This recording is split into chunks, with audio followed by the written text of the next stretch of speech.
ছোট্ট একটা পুঁথির মাঝেও লুকিয়ে থাকে অনেক সৌন্দর্য। আজকে তৈরি করা শেখাবো কালো রঙের ক্রিস্টাল দিয়ে 3 রকমের ঝুলুরি। এই ঝুলুরিগুলো কানের দুল, মালা, ব্রেসলেট, বিভিন্ন ধরনের জুয়েলারিতে ব্যবহার করা হয়। প্রথমে যেই ডিজাইনটি দেখাচ্ছি সেটাতে শুরুতেই একটা হেডপিনের মধ্যে ক্রিস্টাল পুঁথিটা পুরে নিলাম। তারপরে অল্প একটু জায়গা ফাঁকা রাখলাম।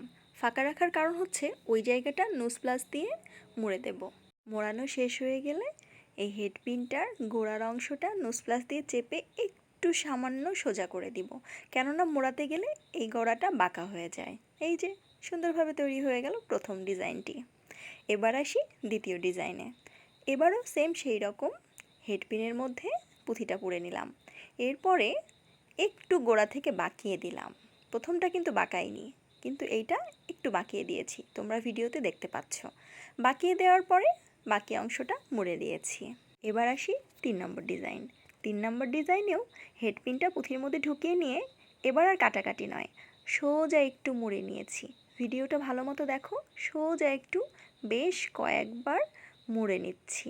মুড়ে নেওয়া শেষ হয়ে গেলে দেখবে একটা প্যাঁচ মানে সার্কেলের মতো একটা অংশ হয়েছে। সেই অংশটা নোজ প্লাস দিয়ে চেপে চেপে সুন্দরভাবে বসিয়ে দেবে। এই তো নিমেষেই তৈরি হয়ে গেল ক্রিস্টালের 3 রকম ঝুলুরি।